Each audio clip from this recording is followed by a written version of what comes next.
go again? Oh, no, not again. You've seen it before, haven't you? Dom, how long have we been doing this? Once more unto the breach. Dear friends. Again and again and again until we're both dead.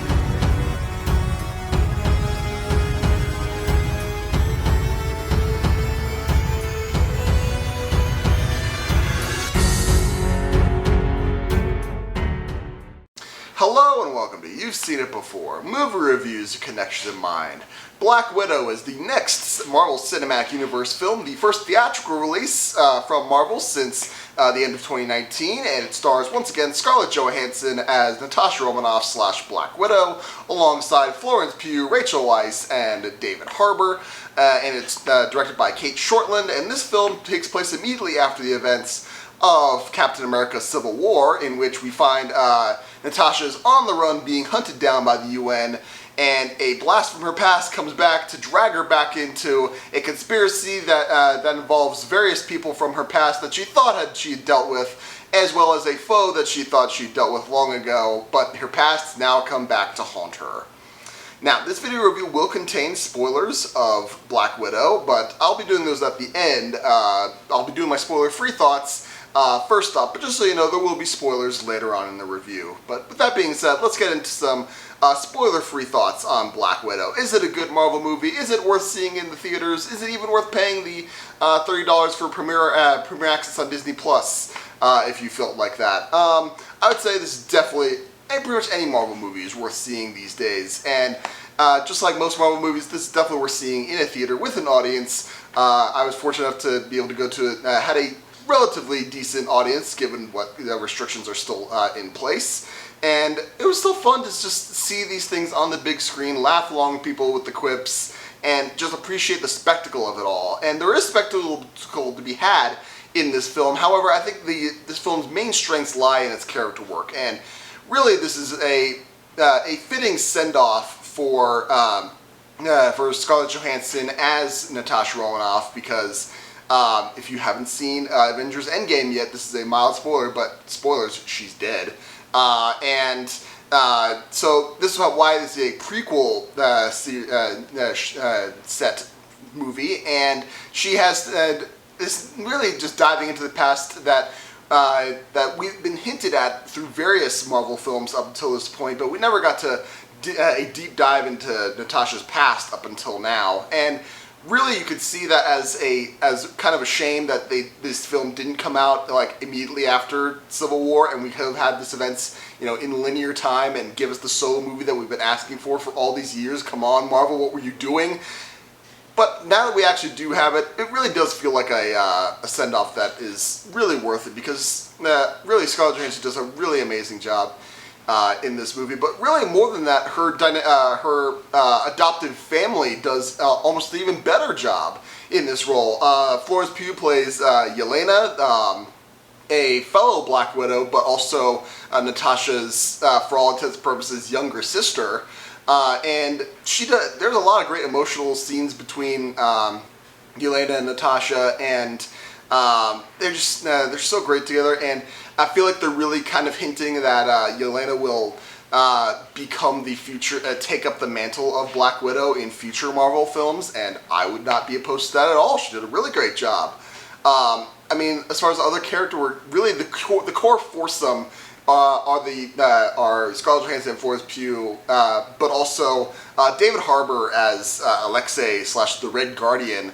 I sort of was on the fence about him for the first third or to half of the movie, but I really started to warm up to him near the end, just because a lot of what he's saying, there's a lot of depth into what he's saying beyond just the surface level, and I think that's great, because if you look at his character just on a surface level, it could be very easy to just say, what is this guy doing? He's really just kind of being goofy for no good reason. But I think there's a lot of depth to what he's saying, what's behind his words, the fact that a lot of things he says don't match up to realities, because For one thing, he keeps saying, "Hey, I faced off against Captain America this whole time," because he's a super soldier. He's basically the Soviet Union's version of Captain America. However, someone rightly points out, it's like, Captain America was frozen in ice for all those years. You never did that. It's like, oh, what, you calling me a liar? It's like, yeah, he's kind of basically building himself up, his own self-image. He's caught up in his own self-image because he doesn't want to dwell on all of this missed opportunity that he had. And really, that's sort of sad in a way. And I think that is sort of something that you kind of you can dive into on subsequent rewatches, and that's one of his strengths. And last but not least, Rachel Weisz as Melina, the for all intents and purposes mother figure to Natasha, and Alexei was sort of the father because in this sort of spy family. And really, the only negative that I have against Rachel Weisz's character is she's not on screen for a whole lot of time, and that's really a shame because I guess that is sort of unavoidable to a certain extent because they're trying to focus on Natasha and Yelena, their dynamic, rather than Rachel Weisz. But really, she does such a good job as this character, and I just think they should have had a little bit more time to explore, just given that certain choices that she makes going into it are a little bit odd, but and they could, but they get explained later on. But I feel like the explanations would have been received better if they had given more time to develop her a little bit. But again, this is more like picking nits, just because the core foursome, they're just such a great characters, and really the fact that this film is not burdened with the expectation of setting up 10 to 15 other Marvel movies is really the core strength of this film. Because while I feel like that whole setup purposes, there is a setup to later Marvel stuff going into the one credit scene that we have at the very end of the film. But really, this is focused mainly on the character work, and that's where it does a really good job. It knows to focus on that, and I feel like it does a good job on that part. Really, where the film falls short is, its villains, which, again, Marvel has this problem with disposable villains. This one more than most, just because this is a prequel film, and we know this one villain isn't going to show up in later films. He was already going to be more disposable going into this, and that's sort of a shame on that. So they kind of had that to contend with, but also the main villain is really not that developed. I mean, they talk about him, but they don't really develop him more than is necessary. Some might say that's a good thing given what is necessary to the story, but I don't know. Given the fact that Marvel has given us such compelling villains before, it's sort of a disappointment that you kind of have a backslide into the more disposable villains. But again, that's more personal preference. Just you take out of it what you need at that point. Also, the main fighting antagonist, which is Taskmaster, it's a really cool design. But again, I feel like the Taskmaster pops up and then just disappears for long stretches, and then just pops up again at the end. That's sort of a disappointment in my opinion as well. As well as Marvel, this film, again, there's sort of a backslide in the villain, but then there's also the backslide in of, it felt like that as far as a spectacle film, there is spectacle to be had in this third act, but I don't know, it's more of a pick your poison as far as Marvel spectacles these days. And this one, I don't know, it felt more like obligatory than anything else at this point. And really, I mean, a climax can be anything, as long as it's, bringing all the character development and stuff, all these conflicts that you had to a head, and then bringing about resolution. That can mean anything. Like, it could be like a battle of the minds. Like, the climax of Doctor Strange was just, Dormammu, I've come to bargain. Yes, there is some physical action, but really the whole thrust of the climax is battling against time in this loop. Whereas in Black Widow, it's more just, things blowing up, guns being fired, and, kicks, flips, whatever. It's fine, it's fun, but again, it feels somewhat standard. And given the fact that Marvel sets the bar so high, they've set it so high with other films, that while I've said this with other the other Marvel properties such as Falcon and the Winter Soldier, it was a fine Marvel series. However, because it set the bar so high, being just good makes it feel worse than it actually is. And I feel like that's somewhat of a case with Black Widow, less so in my opinion than Falcon and the Winter Soldier, but. This one, yeah, again, there's really no reason that this shouldn't have been released in 2016 or 2017 because we were waiting for this so long, and this was well worth the wait, in my opinion. But it should have come all after this point, and at least in my mind, other people might see this as oh, I'm glad we got it after Endgame and all this, but really. The fact that this is coming out now, it just feels more like an afterthought that, oh, we should have been developing Natasha's character this whole time. Oh, but she's dead now. Okay, here we go. Here's all the stuff that you were missing out this whole time. It's like, at least to me, that's how it feels. And I feel like that's not this film's fault, but that's just how the way it came out now, it sort of affects it. Again, my opinion will probably improve dramatically on a MCU rewatch. Now I can slot this in its rightful place immediately after Captain America: Civil War, or you could slot it after Doctor Strange. In and around that time works just fine, in my opinion. But yeah, that pretty much sums up my opinion. And if I was going to give Black Widow a letter grade, I would say this is a solid A-. Again, this is a really enjoyable Marvel film. I'm glad to have seen it in the theaters. I can't wait to see what Marvel does going forward, but all those other mitigating factors do keep it from being, one of the top echelon Marvel films, in my opinion. So, those are my main spoiler-free thoughts on Black Widow. Now let's get into some spoiler analysis as to certain plot developments and character arcs that may seem familiar to you and where you may have seen them before.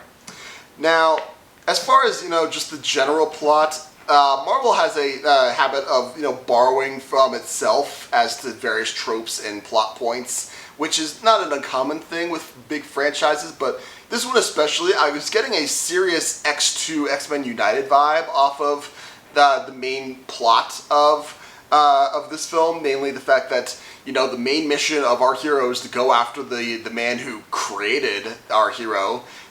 In Black Widow's case, it was General Dreykov, and in X2's case, it was Wolverine going after Stryker. Also, there's a bunch of mind-controlled minions or of people who are similar skill level to our hero. In Black Widow's case, it's all the other widows who are under this chemical mind control or whatever, and in X2 it was the mind control serum or whatever that is used on Cyclops and what was her name? Deathstrike, I believe is what her name was. I don't remember. And also the fact that the big reveal of the powerful enemy being the main villain's child. In this case, Black Widow, it was Dreykov's daughter, and in X2 it was Stryker's son. So you can see those parallels there, and I think that's it doesn't detract so much from the plot, but by the end I was like, okay, I'm getting some familiar vibes off of this. So, but then again, X2 is probably one of the best X-Men films ever, so at least right now anyway. So, I'll take it. Bar from the best, I guess.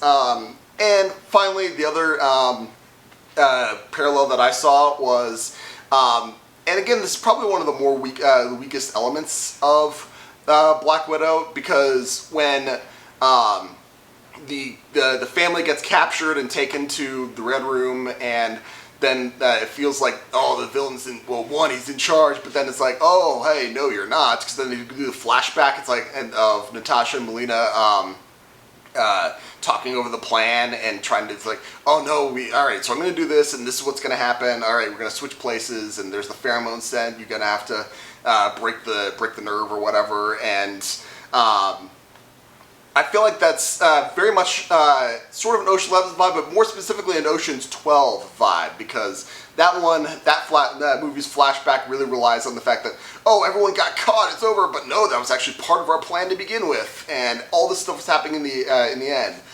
What I think that doesn't necessarily work as well in Black Widow's flashback is because a lot of other films have like that flashback thing of, oh, this is what was going on the whole time scene, but a lot of those other scenes are more, show don't tell.